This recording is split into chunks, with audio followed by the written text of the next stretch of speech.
திரட்டிய மழை வீழ்ச்சியாக வடக்கு மாகாணத்தை பொறுத்தவரையில் 500 மில்லிமீட்டருக்கு மேற்பட்ட மழை வீழ்ச்சியும், கிழக்கு மாகாணத்தை பொறுத்தவரைக்கும் 500 மில்லிமீட்டருக்குமான மழை வீழ்ச்சி கணிப்பிடப்பட்டிருந்தாலும் கூட ஏனைய பகுதிகளோடு ஒப்பிடுகின்ற பொழுது மட்டக்களப்பு, திருகோணமலை, முல்லைத்தீவு, யாழ்ப்பாணம் மிகப்பெரிய அளவிலான மழையை பெறும் எதிர்பார்க்கப்படுகின்றது. குறிப்பாக யாழ்ப்பாணம் மாவட்டத்தை பொறுத்தவரையில் எதிர்வரும் 9ஆம் மற்றும் 10ஆம் தேதிகள் மிகவும் முக்கியத்துவம் வாய்ந்தவை.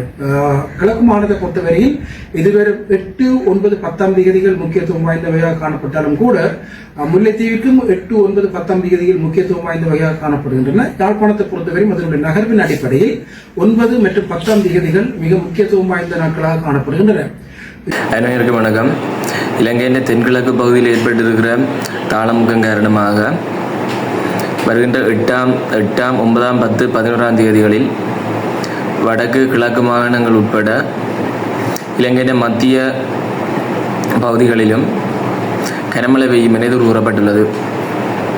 இவ்வாறு சில ஊடகங்களில் 500 மில்லிமீட்டருக்கு மேற்பட்ட மழை வீழ்ச்சி, 650 மில்லிமீட்டருக்கு மேற்பட்ட மழை வீழ்ச்சி பெய்யும் என கூறப்பட்டிருந்தமை குறிப்பிடத்தக்கது.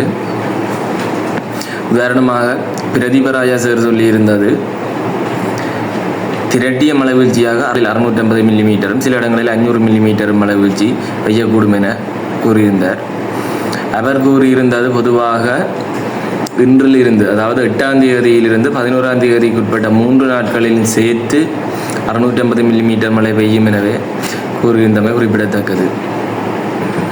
அதனை அடுத்து பொதுமக்கள் ஒரு நாளைக்கு 650 மில்லிமீட்டர் மழை பெய்யுமோ என்பது குறித்து பீதியடைய வேண்டாம்.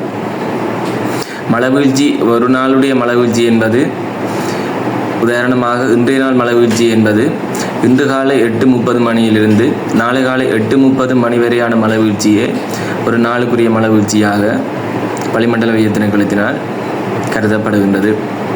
அவர் கூறிய அந்த திரட்டிய மழை வீழ்ச்சி என்பதை தவறாக கருத்தில் கொள்ள வேண்டாம் என்பது என்னுடைய கருத்தாகும். நன்றி. இன்றிலிருந்து எதிர்வரும் 12ஆம் தேதி வரைக்கும் கிட்டத்தட்ட வடக்கு மாகாணம் திரட்டிய மழை வீழ்ச்சியாக 650 மில்லிமீட்டருக்கு மேற்பட்ட மழை வீழ்ச்சியை பெறும் என எதிர்பார்க்கப்படுகின்றது. கிழக்கு மாகாணமும் 550 மில்லிமீட்டருக்கு மேற்பட்ட மழை வீழ்ச்சியை பெறும் என எதிர்பார்க்கப்படுகின்றது. ஏற்கனவே கடந்த